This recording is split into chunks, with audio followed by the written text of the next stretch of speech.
राष्ट्र सर्वप्रथम, राष्ट्र सर्वप्रथम, राष्ट्र सर्वप्रथम, राष्ट्र सर्वप्रथम। राष्ट्र सर्वप्रथम की बात ललित सुमन के साथ कार्यक्रम में आपका स्वागत है। आज महान स्वतंत्रता संग्राम सेनानी क्रांतिकारी विनायक दामोदर सावरकर की 138वीं जयंती है। दामोदर सावरकर की जयंती पर प्रधानमंत्री नरेंद्र मोदी व केंद्रीय मंत्री प्रकाश जावड़ेकर समेत कई लोगों ने उन्हें श्रद्धांजलि दी। प्रधानमंत्री मोदी ने कहा कि आजादी की लड़ाई के महान सेनानी और प्रखर राष्ट्रभक्त वीर सावरकर को उनकी जयंती पर कोटि कोटि नमन।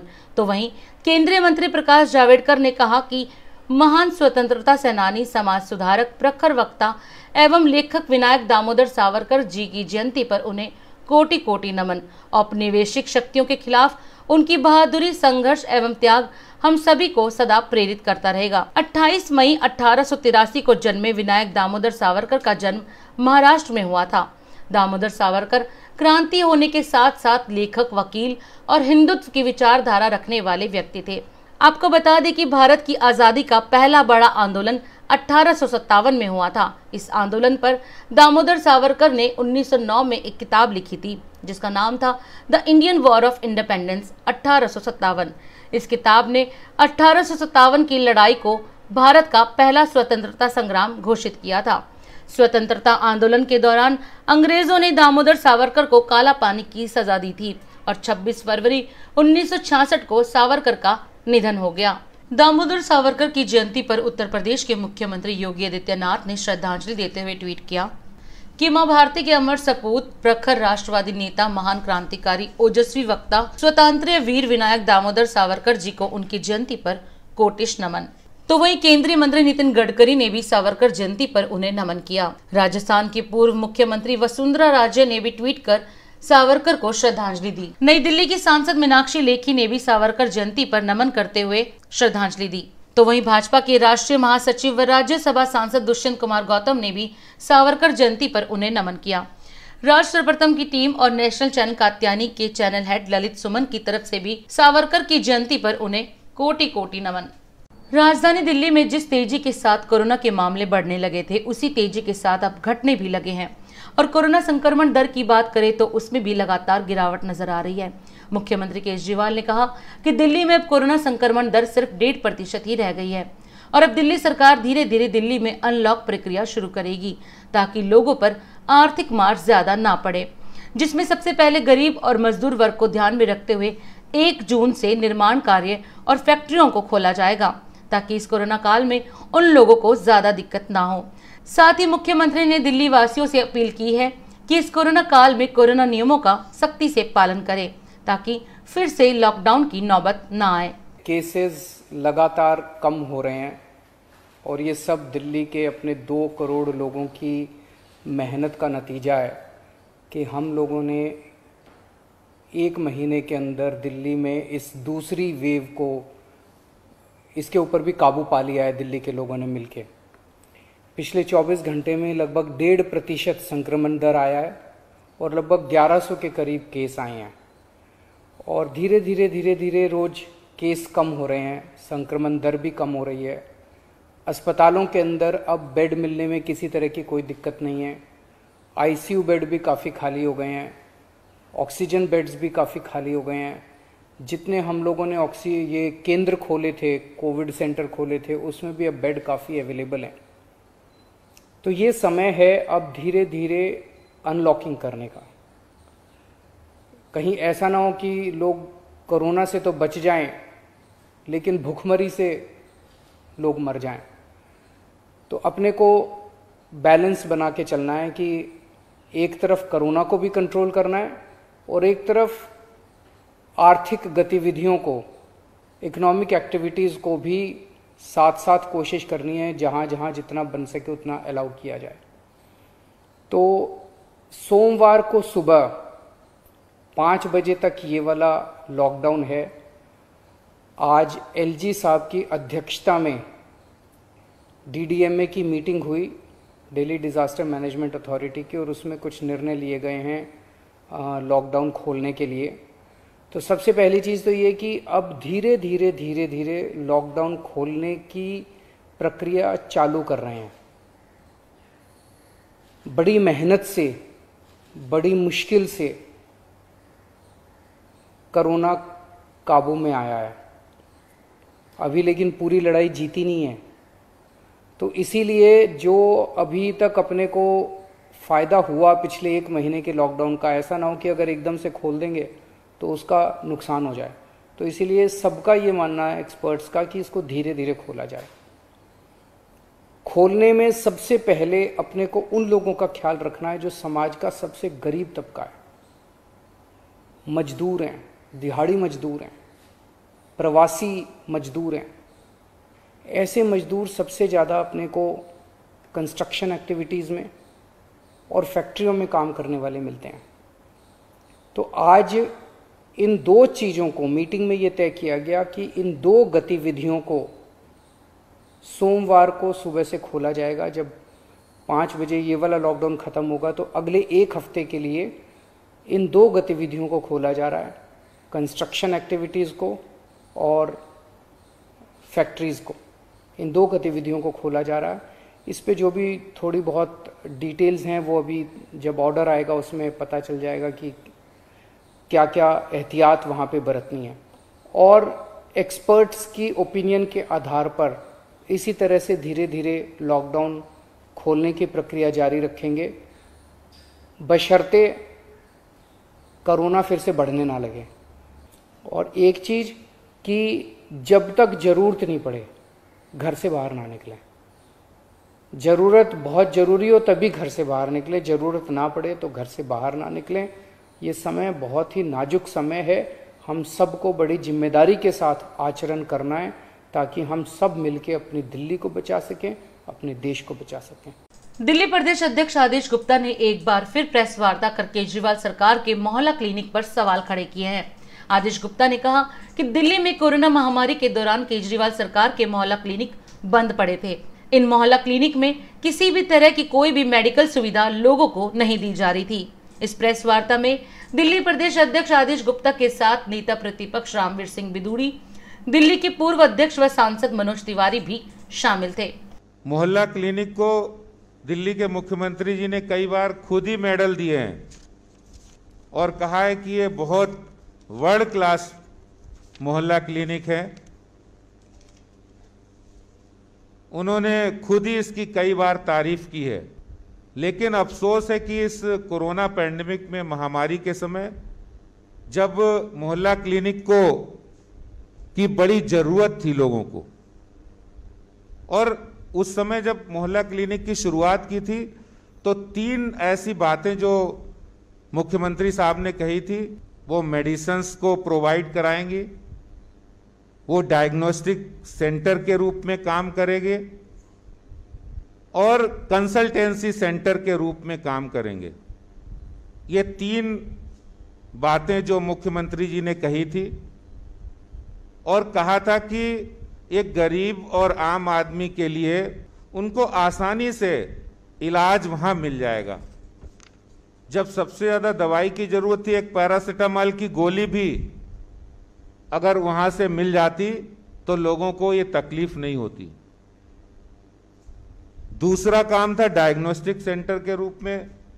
ये उन्हीं की बातें जो उन्होंने कहा था कि ये डायग्नोस्टिक सेंटर के रूप में काम करेंगे। वो डायग्नोस्टिक सेंटर अगर उस कोरोना पैंडेमिक में जब डर और भय का माहौल था, जब लोगों को जरा सा बुखार आ जाता था तो उन्हें डॉक्टर की तलाश थी, और ऐसे समय में वो 504 मोहल्ला क्लिनिक में जो 504 डॉक्टर भी होंगे, अगर एक मोहल्ला क्लिनिक में कम से कम 1 डॉक्टर भी होगा तो 504 मोहल्ला क्लिनिक में 504 डॉक्टर हो गए। तो 504 डॉक्टर कहाँ थे? मोहल्ला क्लिनिक के नाम पर सैकड़ों करोड़ रुपए की हेराफेरी हुई है। आदरणीय अध्यक्ष जी, दिल्ली के अंदर कई ऐसे स्थान हैं जहां इनके मोहल्ला क्लिनिक चल रहे हैं। एक ही एड्रेस पर 2-2 मोहल्ला क्लिनिक चल रहे हैं। इंदरपुरी में एक ही एड्रेस पर 2 मोहल्ला क्लिनिक चल रहे हैं। आजादपुर में एक ही एड्रेस पर 2 मोहल्ला क्लिनिक चल रहे हैं। निहाल विहार में एक ही एड्रेस पर 2 मोहल्ला क्लिनिक चल रहे हैं और दिल्ली में 103 लोगों को इन्होंने ये अनुमति दी है कि वे अपनी बिल्डिंग्स में मोहल्ला क्लिनिक खोल सकते हैं और उसमें भी ज़्यादातर आम आदमी पार्टी के कार्यकर्ता हैं। आज मैं आपको बहुत ही हैरानी के साथ एक बात बता रहा हूं कि दिल्ली के डिप्टी चीफ मिनिस्टर इसी बजट सेशन में घोषणा करते हैं कि दिल्ली में 496 मोहल्ला क्लिनिक्स हैं। अभी जो आरटीआई की रिपोर्ट आई है हाल ही में, उसमें कहा गया है कि दिल्ली में 504 मोहल्ला क्लिनिक्स हैं। और यदि आप परसों का दिल्ली के हेल्थ मिनिस्टर का अगर स्टेटमेंट देखेंगे तो उन्होंने कहा है कि दिल्ली में जो है कुल मोहल्ला क्लिनिक्स जो कार्य कर रही हैं वो 450 हैं और लगभग 10-12 मोहल्ला क्लिनिक्स बंद पड़ी हुई हैं। अध्यक्ष जी, कितने आश्चर्य की बात है, डिप्टी चीफ मिनिस्टर कुछ बोल रहे हैं, आरटीआई कुछ कह रही है और दिल्ली के हेल्थ मिनिस्टर जिनका ये डिपार्टमेंट है वो जो फिगर दे रहे हैं वो बिल्कुल अलग है। हम हर तरह से ये सच्चाइयां आप सबके सामने ला रहे हैं जिसको दिल्ली की जनता पर्दाफाश कह रही है। तब मैं ये सवाल करते हुए कि अरविंद केजरीवाल जी, आप दिल्ली को जवाब दीजिए, बताइए कि इतनी बड़ी महामारी में जो कार्य छोटे से वैन में एक व्यक्ति के द्वारा हो गया, वो 4 व्यक्ति से युक्त वर्ल्ड क्लास मोहल्ला क्लिनिक में टेस्टिंग और वैक्सीनेशन क्यों नहीं हो पाया। दिल्ली में आम आदमी पार्टी के विधायक राघव चड्ढा ने प्रेस वार्ता कर दिल्ली में कोरोना वैक्सीन की कमी को लेकर केंद्र सरकार से 5 सवाल किए हैं। यूथ के लिए जो वैक्सीनेशन के सेंटर्स हमने सेटअप करे थे वो बंद हो गए हैं क्योंकि केंद्र सरकार दिल्ली को, और खाली दिल्ली को ही नहीं, देश के कई राज्यों को वैक्सीन की डोजेज उपलब्ध नहीं करा रही। ये दृश्य आपको दिल्ली में ही नहीं, देश के कई कोनों में नजर आएंगे जहां युवाओं के लिए वैक्सीनेशन सेंटर बंद हो गए हैं। तो एक और सरकारी वैक्सीनेशन सेंटर जहां पर फ्री में दिल्ली सरकार युवाओं को टीका लगवाती है, अन्य राज्य सरकारें भी अपने राज्य के युवाओं को मुफ्त में टीका लगवाती हैं, ये वैक्सीनेशन सेंटर बंद हो गए हैं। और दूसरी ओर राज्यों में जितने प्राइवेट अस्पताल हैं उन प्राइवेट अस्पतालों में धड़ल्ले से जमकर वैक्सीनेशन चलाया जा रहा है, टीका लगाया जा रहा है। सरकारी वैक्सीनेशन सेंटर में वैक्सीन खत्म हो गई है। प्राइवेट वैक्सीनेशन यानी कि प्राइवेट अस्पतालों में, प्राइवेट हॉस्पिटल्स में वैक्सीन की कोई कमी नहीं है। यहां हजारों लाखों वैक्सीन की डोजेज, वैक्सीन वाइल्स अस्पतालों के पास है। दिल्ली का सबसे ज्यादा महत्वपूर्ण उदाहरण है जहां सरकार के सारे केंद्र बंद, क्योंकि केंद्र सरकार दिल्ली सरकार को वैक्सीन मुहैया नहीं करा रही है, लेकिन दूसरी ओर केंद्र सरकार प्राइवेट अस्पतालों को वैक्सीन मुहैया करा रही है। अगर आज भी दिल्ली का कोई युवा अपना वैक्सीनेशन कराना चाहे तो सरकारी सेंटर तो बंद है, लेकिन प्राइवेट अस्पताल जहां वैक्सीन लगाने से के आपसे एक टीका लगाने का आपसे 1000 से लेकर 1500 रुपए तक की रकम वसूली जाती है, वो सारे सेंटर चल रहे हैं। यानी कि प्राइवेट अस्पतालों को कैसे मुनाफा कमा के दिया जाए, वैक्सीन बनाने वाली कंपनियों का मुनाफा कैसे कराया जाए, जनता को कैसे लूटा जाए और एक वैक्सीनेशन की आड़ में घोटाला कैसे किया जाए, उस दिशा में काम चल रहा है। और दूसरी ओर सरकारी तंत्र की जितनी वैक्सीनेशन है उससे बंद करा दिया गया है ताकि लोग यहां जा ही ना सकें। हर व्यक्ति मजबूर हो जाए प्राइवेट सेंटर में जाकर अपनी जेब से पैसे खर्च कर प्राइवेट अस्पतालों को और वैक्सीन कंपनियों को पैसा देने के लिए मजबूर हो जाए। इस संदर्भ में आज आम आदमी पार्टी केंद्र सरकार से कुछ महत्वपूर्ण सवाल पूछना चाहती है और चाहती है कि केंद्र सरकार इस कथाकथित घोटाले पर अपना स्पष्टीकरण देते हुए इन सवालों का जवाब भी दे। पहला सवाल, केंद्र सरकार ने कितनी वैक्सीन की डोजेस प्राइवेट अस्पतालों को मुहैया कराई हैं? दूसरा सवाल, केंद्र सरकार राज्य सरकारों को क्यों नहीं टीकाकरण करने के लिए वैक्सीन की डोज उपलब्ध करा रही? इसके पीछे क्या कारण है? तीसरा सवाल, क्या केंद्र सरकार ने प्राइवेट अस्पतालों को लूट मचाने का, जनता से 10-10 हजार रुपए, एक परिवार से टीकाकरण करने की आड़ में 10-10 हजार रुपए वसूलने का सर्टिफिकेट दे रखा है? क्या केंद्र सरकार ने प्राइवेट अस्पतालों को लूट की खुली छूट दे रखी है?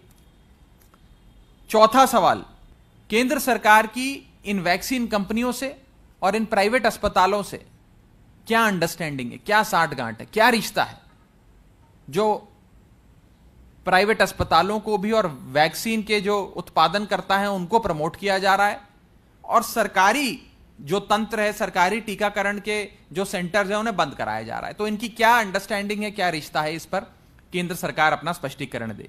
और हमारा पांचवा और आखिरी सवाल, केंद्र सरकार क्यों इस देश में गवर्नमेंट सेक्टर में एक आर्टिफिशियल स्केर्सिटी वैक्सीन की क्रिएट करना चाहती है, बनाना चाहती है? क्यों केंद्र सरकार सरकारी सेटअप में, सरकारी तंत्र में वैक्सीन की एक आर्टिफिशियल स्केर्सिटी क्रिएट कर रही है, बना रही है? इन 5 सवालों का जवाब आज हम केंद्र सरकार से चाहेंगे और चाहेंगे कि इस पर स्पष्टीकरण केंद्र सरकार दे। 22 वर्षों से प्रकाशित मदर इंडिया पत्रिका, पढ़ते रहे देश दुनिया की खबरों के लिए।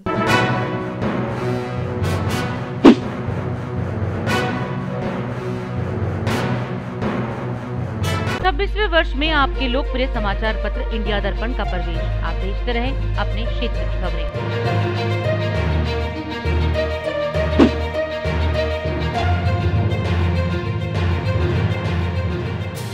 राजधानी दिल्ली में कोरोना काल में नर सेवा नारायण सेवा के उद्देश्य से इन दिनों भाजपा नेता व कार्यकर्ता सेवा ही संगठन कार्यक्रम के अंतर्गत जगह जगह गरीबों को भोजन, राशन, मास्क व सैनिटाइजर बांटने का काम कर रहे हैं। इसी क्रम में आज दिल्ली प्रदेश अध्यक्ष आदेश गुप्ता के नेतृत्व में ओबीसी मोर्चा द्वारा एम्स अस्पताल के बाहर ब्लड डोनेशन कैंप का आयोजन किया गया। राष्ट्र प्रथम से देखिए इस रिपोर्ट में। भारतीय जनता पार्टी पूरे दिल्ली के अंदर इस कोरोना महामारी में सेवा ही संगठन कार्यक्रम के अंतर्गत बहुत सेवा काम कर रहे हैं। वो चाहे कोरोना मरीजों को घर में खाना हो देना हो या अस्पताल के बाहर भोजन बांटना हो, ब्लड डोनेशन और प्लाज्मा डोनेशन के काम कर रहे हैं। जब हमारे राष्ट्रीय अध्यक्ष जी माननीय जेपी नड्डा जी ने सभी कार्यकर्ताओं का आह्वान किया कि हमारे देश के यशस्वी प्रधानमंत्री नरेंद्र मोदी जी के दूसरे कार्यकाल के 2 वर्ष पूरे होने पर पूरे देश में हम कोई जश्न वाला कार्यक्रम नहीं करेंगे और सेवा ही संगठन के कार्यक्रम को हम आगे बढ़ाएंगे, नए आयामों के साथ करेंगे। उसी उपलक्ष्य में आज एम्स के बाहर, एम्स हॉस्पिटल पर ओबीसी मोर्चा दिल्ली प्रदेश के कार्यकर्ताओं ने उनके द्वारा यहाँ ब्लड डोनेशन कैंप का आयोजन किया है। मैं ऐसे सभी कार्यकर्ताओं को, ओबीसी मोर्चा को बहुत साधुवाद देता हूँ कि वो सेवा ही संगठन के पार्टी के कार्यक्रम को अपनी जिम्मेदारी समझकर आगे बढ़ा रहे हैं, लोगों की मदद कर रहे हैं। कोरोना पैंडेमिक में मानवता की सेवा ही सच्ची सेवा है, इसका पूर्ण रूप से पालन आज पार्टी कार्यकर्ता कर रहे हैं। इस कोरोना महामारी में लोग बहुत तकलीफ में हैं। इलाज के दौरान ब्लड की भी ज़रूरत है। सामान्य बीमारियों में भी ब्लड डोनेशन होता है और ऐसे में जब पूरे समाज के अंदर डर और भय का माहौल हो, ऐसे में भारतीय जनता पार्टी के कार्यकर्ताओं ने आगे आकर ब्लड डोनेशन की मुहिम की है। मैं उनको बहुत बधाई देता हूं। और पार्टी हमेशा से ही जब भी कोई देश पर संकट आता है तो मिलकर हम लोग देश की भावना से काम करते हैं। ये भारतीय जनता पार्टी के संस्कार है, ये डीएनए है कि हम राष्ट्र भावना से सेवा करते हैं और लोगों की मदद करते हैं। ये हमारे डीएनए में, हमारे संस्कारों में है और इसी बात को हम लोग आगे बढ़ा रहे हैं। भारतीय जनता पार्टी सदैव दिल्ली की जनता के साथ कंधे से कंधा मिलाकर, चाहे वो अन्न का दान हो, चाहे ब्लड का दान हो, रक्तदान, महादान, भोजन कराना हमारी प्राथमिकता रही है और हम यहाँ पर लगातार भोजन करवा रहे हैं। और अब भारतीय जनता पार्टी दिल्ली प्रदेश के अध्यक्ष आदरणीय आदेश गुप्ता जी के माध्यम से अभी इसका शुभारंभ किया गया है और अब हम यहाँ पे रक्तदान का काम करेंगे और हमारे बहुत बड़ी तादाद में कार्यकर्ता आ रहे हैं और हमारे यहाँ रोज एम्स के इस गेट के ऊपर डेली यहाँ भोजन का कार्यक्रम चलता है। हम यहाँ भोजन वितरण करते हैं। सेवा ही संगठन हमारा नारा है और भारतीय जनता पार्टी का कार्यकर्ता सदैव देश की जनता के साथ, दिल्ली की जनता के साथ कंधा से कंधा मिलाकर चलता है। आज का दिन भारत सरकार के 2 वर्ष पूरे होने के उपलक्ष्य में इस पेंडेमिक पीरियड के अंदर सेवा ही संगठन है। भारतीय जनता पार्टी ने पूरे देश में सेवा ही संगठन का जो भाव लेकर के इस महामारी के अंदर दिल्ली नहीं पूरे देश के स्थानों पर अनेकों प्रकार के नर सेवा, नारायण सेवा के प्रकल्प लिए हैं। उसी भावना को बलवती करते हुए दिल्ली के एम्स के गेट नंबर 1 में ओबीसी मोर्चे के प्रदेश अध्यक्ष संतोष पाल जी के नेतृत्व में और सभी जिले के जिले अध्यक्ष और उनकी टीम के साथ निरंतर आज 20वां दिन है एम्स के गेट नंबर 1 पर भोजन सेवा का जो प्रारंभ किया था वो निरंतर चल रहा है। रक्त दान महादान है, क्षय जीवन दान में देता है। रक्त की कमी से कोई कोरोना मरीज मरे नहीं, यह प्रयास भारतीय जनता पार्टी का रहेगा। देखिए, ये भारतीय जनता पार्टी ओबीसी मोर्चा दिल्ली प्रदेश के तरफ से यहाँ एम्स गेट नंबर 1 के बाहर ब्लड डोनेशन कैंप लगाया है। आज कोरोना काल में जहाँ लोगों को हॉस्पिटलाइजेशन की जरूरत हो रही है, वहाँ अभी हमें ऐसा महसूस किया कि बहुत सारे ऐसे लोग हैं जो और ब्लड की उन्हें बहुत ज़्यादा ज़रूरत है।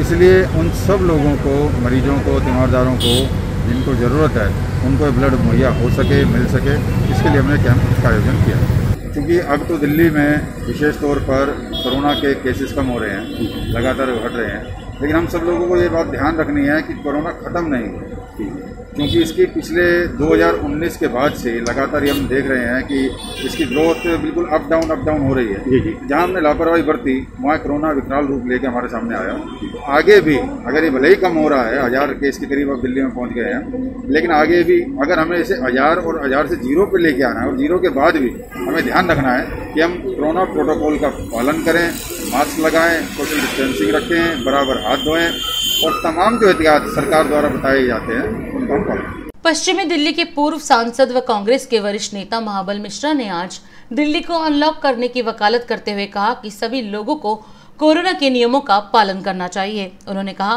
कि राजधानी दिल्ली में कोरोना के मामले अब धीरे धीरे कम होते जा रहे हैं, लेकिन सावधानी नहीं बरती गई तो ये महामारी फिर से घातक हो सकती है। महाबल मिश्रा ने कहा कि दिल्ली सरकार ने अब दिल्ली में अनलॉक करने की प्रक्रिया शुरू कर दी है और ये खुशी की बात है। हमारे साथ पूर्वांचल को एक पहचान दिलाने वाले, हमेशा संघर्ष करने वाले और उनके संघर्ष में साथ देने वाले 3 बार विधायक रहे और 1 बार पार्षद के रूप में जमीन से इन्होंने राजनीति की शुरुआत की और पश्चिमी दिल्ली के सांसद के रूप में इन्होंने काफी अच्छे विकास के कार्य किए और पूर्वांचल के लोगों ही को इन्होंने एक नया पहचान महानगर दिल्ली में दी। छठ पूजा की शुरुआत इनके प्रयास से हुआ और पूरे दिल्ली में छठ पूजा व्यापक तौर पर मनाई जाने लगी। तो माननीय महाबल मिश्रा साहब, कोरोना तो काफी हद तक कम हो चुकी है और दिल्ली को अनलॉक करना चाहिए कि नहीं, आप थोड़े अपने महत्वपूर्ण विचार हमारे कात्यायनी नेशनल टीवी के साथ साझा कीजिए। आपको मैं धन्यवाद देता हूं और क्षेत्र की जनता, देश की जनता को प्रणाम करता हूं। आपने बहुत ज्वलंत समस्या पर हमें विचार रखने का मौका दिया है। निश्चित तौर पर कोरोना आप उतार के ऊपर है। व्यक्तिगत तौर पर यदि मैं कहूं तो चाहे जिस क्लास के लोग हो, मिडिल क्लास के लोग या सर्विस क्लास के लोग या लेबर जो इंडस्ट्री में काम करता है, छोटे मिडिल क्लास के इंडस्ट्री, और चाहे व्यापारी वर्ग हो, आज अर्थव्यवस्था से लोग जूझ रहे हैं, उसमें दो मत नहीं है। आज अपनी शर्म से कोई बात नहीं कर रहा है, लेकिन अर्थव्यवस्था सबका चरमरा गया है। ऐसी अवस्था में मैं सरकार से अनुरोध करता हूं, जो आज जो कोरोना महामारी अंत की तरफ है, तो क्षेत्र की जनता और हिंदुस्तान की जनता से यह भी आग्रह करूंगा कि लॉकडाउन खुले, लेकिन आप अपनी सुरक्षा का भी विशेष ध्यान रखेंगे, क्योंकि विशेष ध्यान नहीं रखेंगे तो कोरोना महामारी कभी भी तीसरा फेज आ सकता है, आशंका है। इसलिए सुरक्षा रखते हुए जो सरकारी गाइडलाइन हो उसको आप अपनी व्यक्तिगत दिल में उतारें, साथ ही मास्क लगा के एवं सामाजिक दूरी जो आप बना के रखें वो रखें, हाथ धोएं और अपनी सुरक्षा के दृष्टिकोण लागू करते हुए आप काम भी करें। आज सरकार से आग्रह करता हूं, जिस तरह का आज जो व्यापारी है वो भी हैंड टू माउथ है, जो छोटे इंडस्ट्री वाला वो भी हैंड टू माउथ है, और जो गरीब तबके के लोग हैं जो मजदूरी पर डिपेंड करता, वो तो उनकी हालत ऐसे दयनीय हो गई है जो भीख मांगने पर कगार पर है। तो मैं आपसे निवेदन करता हूं, लॉकडाउन को खोला जाए और सरकारी स्तर पर एक गाइडलाइन जाए जिसको सभी अडॉप्ट करें, तभी संभव होगा इस महामारी से निपटने के लिए। सरकार पर ही डिपेंड नहीं बल्कि अपनी व्यक्तिगत भी सुरक्षा का ध्यान रखते हुए आप सब निवेदन हम सरकार से करते हैं कि लॉकडाउन खोलें और इस तरह से अर्थव्यवस्था जो चरमरा गया है, देश का अर्थव्यवस्था चरमरा गया, राज्य का और व्यक्तिगत तौर पर सब में सुधार हो। तो ये निवेदन करता हूं कि लॉकडाउन खुले। बहुत बहुत धन्यवाद माननीय महाबल मिश्रा जी। और इस प्रकार से हमने अभी पूर्व सांसद, अति लोकप्रिय राष्ट्रीय स्तर के नेता महाबल मिश्रा जी के साथ हूँ। पश्चिमी जिला तिलकनगर पुलिस थाना में एक दुकान में सेंधमारी के संबंध में शिकायत की गई थी। शिकायतकर्ता विकास लांबा के बयान के तहत मामला दर्ज कर मामले की जांच पड़ताल की गई। मामले की गंभीरता और संवेदनशीलता को देखते हुए तिलकनगर के एसीपी सुरेंद्र कुमार और एसएचओ सुनील कुमार के मार्गदर्शन में एक टीम का गठन किया गया और एक अच्छे मुखबिर को तैनात किया गया।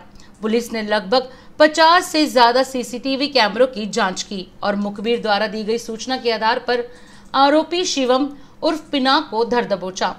पूछताछ के दौरान आरोपी ने अपराध को अंजाम देने की बात कबूल कर ली। पुलिस ने आरोपी के पास से 3 टाटा एसके 4 व्हीलर और मोबाइल फोन को बरामद कर लिया है। पुलिस ने आरोपी को गिरफ्तार कर लिया है और आगे की जांच जारी है। 44 दिनों में पहली बार कोरोना वायरस के सबसे कम केस, 24 घंटे में 1,86,000 नए मामले।